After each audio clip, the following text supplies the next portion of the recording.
अस्सलाम वालेकुम and hi everyone. बच्चों, आज का टॉपिक है सल्फर सिस्टम, जो वन कंपोनेंट सिस्टम है। ये एक टिपिकल एग्जांपल है वन कंपोनेंट सिस्टम का, जो एग्जिबिट करता है पॉलीमॉर्फिज्म।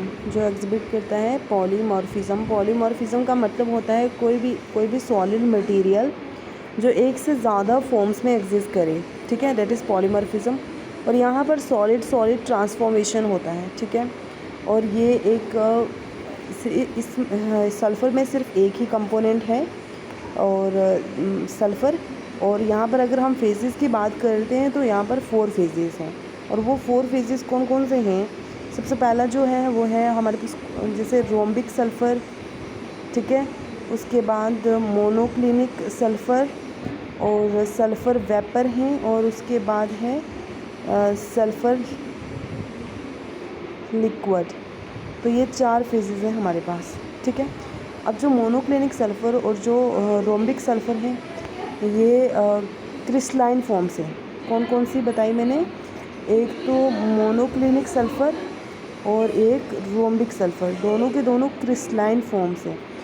तो जो इक्विलिब्रियम में है एक दूसरे के साथ एक टेम्परेचर पर, वो टेम्परेचर कितना है? 95.5 डिग्री सेल्सियस। अब ये जो 95.5 डिग्री सेल्सियस है ना, इस टेम्परेचर को बोला जाता है ट्रांजिशनल टेम्परेचर। अब इसको बोला जाता है ट्रांजिशनल टेम्परेचर। अब इस टेम्परेचर से अबव, मतलब 95 से अबव, जो मोनोक्लिनिक सल्फ़र है वो स्टेबल है। और इस टेम्परेचर के बिलो रोम्बिक सल्फ़र स्टेबल है, ठीक है। अब अकॉर्डिंग टू फेज़ रूल के अगर हम अकॉर्डिंग देखें तो 4 जो सल्फ़र की फॉर्म में, वो तो इक्विलिब्रियम में एक दूसरे के साथ एग्जिस्ट नहीं कर सकती। क्यों? क्योंकि सबसे पहले हम फेज़ रूल अप्लाई कर लेते हैं। F = C - P + 2। तो यहाँ पर कंपोनेंट सल्फ़र में कितना है? 1। फेजेस कितने हैं? 4 + 2। तो यहाँ पर -3 + 2, तो यहाँ पर आ जाएगा -1। F = -1। तो अकॉर्डिंग टू फेज़ रूल जो 4 फॉर्म से सल्फ़र की, वो एग्जिस्ट नहीं कर सकती इक्विलिब्रियम में एक दूसरे के साथ, क्योंकि ये एक वन कंपोनेंट सिस्टम है और नंबर ऑफ़ फेसेस 4 हैं। तो इनकी जो डिग्री ऑफ फ्रीडम है वो नेगेटिव आ रही है, मतलब -1 आ रही है, जो कि पॉसिबल नहीं है, ठीक है। क्योंकि फेज़ रूल के अकॉर्डिंग जो मैक्सिमम नंबर ऑफ़ फेजेस जो एग्जिस्ट कर सकते हैं इक्विलिब्रियम में एक दूसरे के साथ, सल्फ़र के लिए वो 3 हैं। और इस केस में F जो है वो 0 आ रहा है, जो एक अलोड वैल्यू है, ठीक है, for degree of freedom, for phase rule. तो अब देखते हैं। तो 4 फेजेस की बात करके हमने देख लिया, जो कि डिग्री ऑफ फ्रीडम वहाँ नेगेटिव में आ रही है, जो कि पॉसिबल नहीं है। तो अब हम फेज़ रूल के अकॉर्डिंग जो मैक्सिमम नंबर ऑफ़ फेजेस हैं जो इक्विलिब्रियम में एक दूसरे के साथ एग्जिस्ट कर सकते हैं सल्फ़र के लिए, वो 3 है। और इस केस में F 0 आएगा। कैसे? फेज़ रूल अप्लाई करके देखते हैं। F = C - P + 2। तो कंपोनेंट 1 है, फेजेस 3 है +2, तो यहाँ पर आएगा -2 + 2, ये दोनों कैंसिल हो जाएंगे तो 0। तो F = 0 आएगा।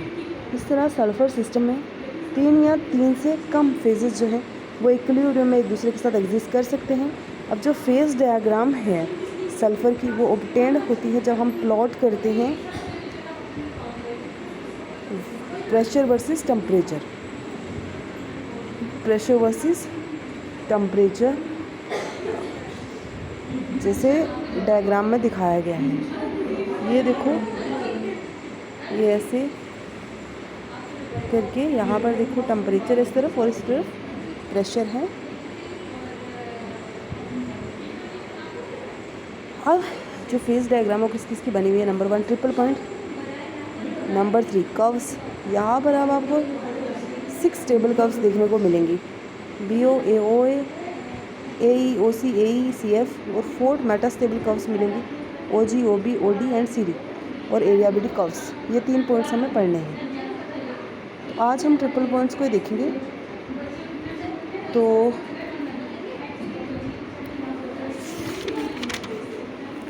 3 स्टेबल ट्रिपल पॉइंट हैं इस डायग्राम के अंदर, इस सिस्टम में। विस ACO, देखो 3 ट्रिपल पॉइंट कौन कौन से हैं?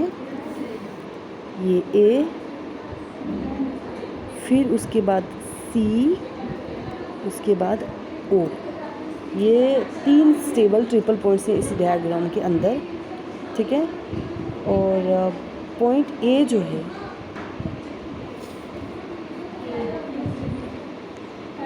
जो पॉइंट A है वो रिप्रेजेंट कर रहा है इक्विलिब्रियम मोनोक्लिनिक वेपर्स और लिक्विड सल्फर के बीच। पॉइंट C जो है, पॉइंट A है ना यहाँ पर, ठीक है, ये क्या रिप्रेजेंट करता है? उसके बाद पॉइंट C क्या रिप्रेजेंट करता है? अब पॉइंट O क्या रिप्रेजेंट करता है? Equilibrium between rhombic sulphur, monoclinic sulphur and vapours of sulphur, ठीक है। तो बाकी का हम नेक्स्ट लेक्चर में करेंगे। आज के लिए इतना ही। Thank you.